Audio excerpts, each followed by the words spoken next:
There's no condom. There's no condom.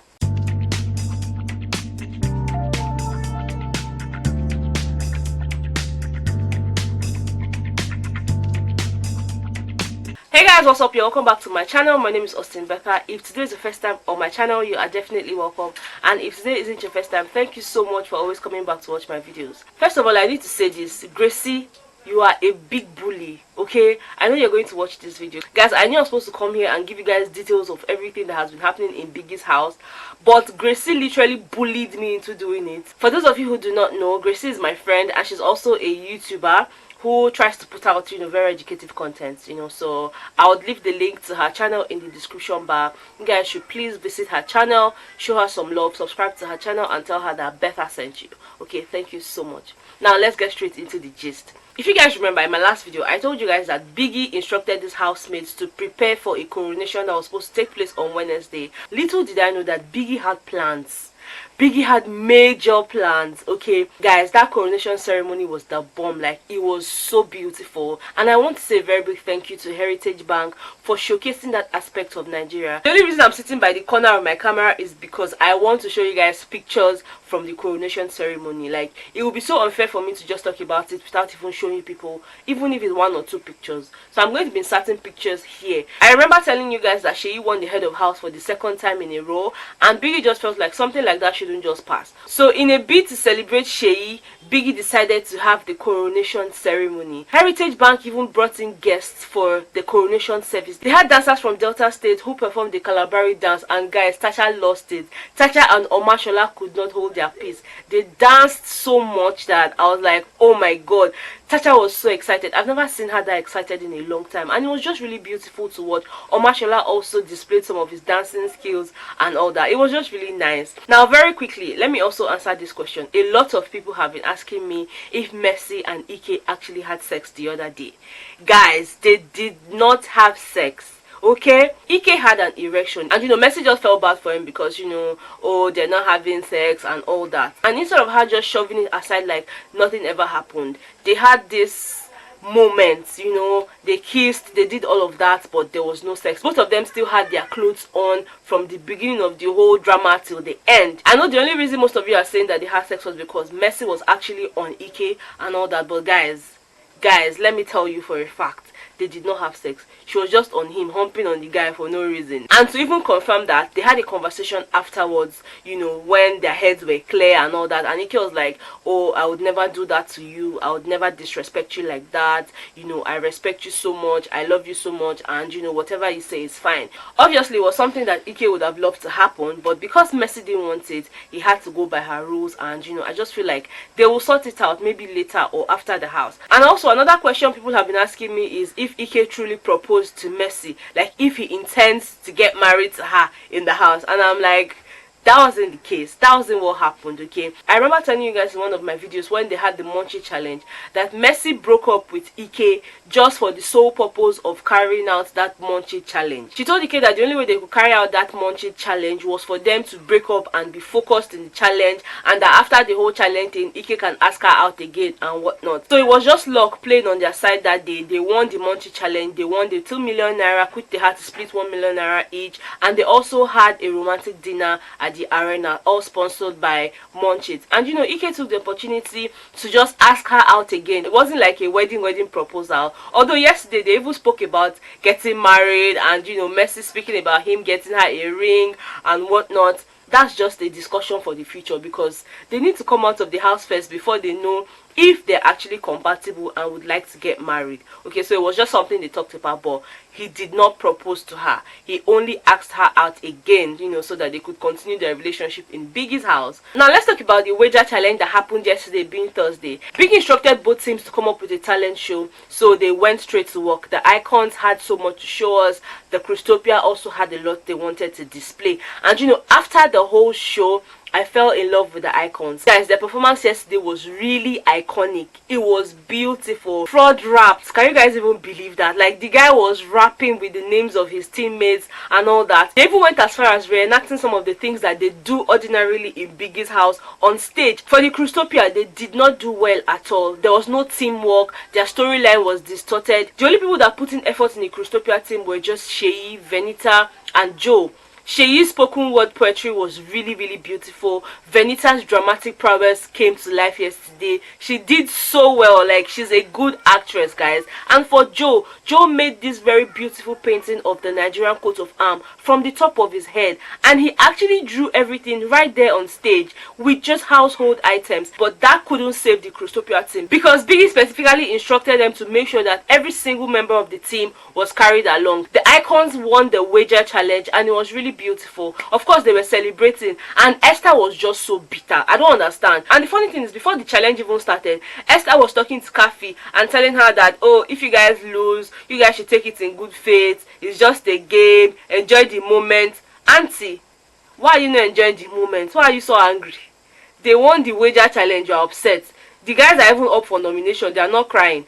The only one thing they've won now you don't like is hater. Now let's talk about Jackie and Mike. Guys, am I the only one that have been saying things in Biggie's house? See, the way Mike and Jackie are close, I feel like it's a little bit questionable. Don't you think so? Because Mike is married, and Jackie has told us 1,000,001 times that she is in love with her boyfriend who is outside the house. She told us the boyfriend's name. His name is Lami. She told us how she cannot live without him, how he's the bone of her bone, the flesh of her flesh. We did not ask her. She gave us TMI. Too much information. So let me gist you guys. Yesterday, after the whole wager challenge and everything, the housemates went back to the house and just went about their businesses, right? So Jackie went to meet Mike, who was in the dressing room, and she was like, oh, Mike, what's up? You've been acting somehow towards me. You didn't give me all the attention that I needed and all that, blah blah blah. And Mike's response to her was, man's married. Uncle had to sharply remind her that he was married, just in case she has forgotten. And I don't understand what she meant by he wasn't giving her the attention that she needed. Jackie, please, what other attention do you need from a married man? Did you forget that you told us some days ago that every time your boyfriend cheats on you, your body changes color?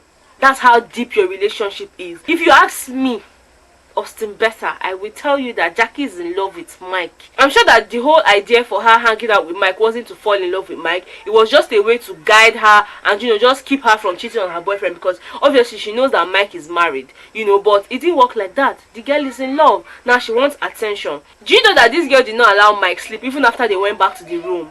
This girl started throwing pillows at Mike, like she wanted a pillow fight. She wanted to just play with him in bed. Mike was just looking for a way out of all this whole drama, but there was no way. Jackie had his time yesterday night. Guys, this was like about 3 a.m. in the morning. They were just making a lot of noise in the house, and the other housemate had to even wake up and join in the pillow fight. In fact, they started even throwing mattresses from left, right and center. It was just a whole lot of drama in Biggie's house last night. In fact, Biggie was even like, what is going on? They had to turn back the lights. The camera guys were trying to figure out what was happening. It was just crazy last night. And I feel like Jackie needs to just control herself. Otherwise, when she come out, it is acid that somebody will use to pour on her face if care is not taken. Because an angry wife is a mad wife. Now let's talk about Kaffi and Gidoni. I swear, guys, I felt like for some time I wouldn't have to talk about these two people because they've been coordinating themselves. Little did I know that Kaffi, God, I'm tired of that girl. In my last video, I just said so many things to praise this girl and to say that she's old enough to do whatever it is that she wants, and I stand by that. But at this point, I feel like Kaffi needs deliverance because I don't understand.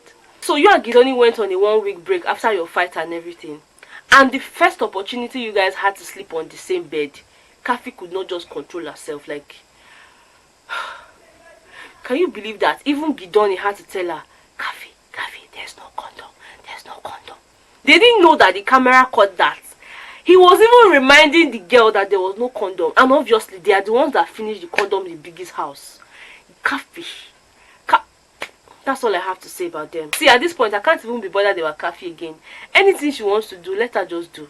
I'm not interested. If she wants to get pregnant, good and fine. Because Ika will go. Obogom. I'm really tired. Like, I give up. If there's any other news about Kaffi and Gidoni, I'll bring them to you. But if it has to do with their relationship, I doubt it. Okay, before you guys go, I just heard something now between Diane and Elozonam, and I'm just like, Better, you need to add this before this video goes live. Elozonam and Diane are playing the truth or dare game, and these people practically erased the dare part of the game. They are doing truth, and whoever disobeys has a punishment that they've not even set yet. Elozonam asked Diane if she was a virgin, And her response was like, oh, why are you asking me that question? And Elozonam, no, you have to answer the question.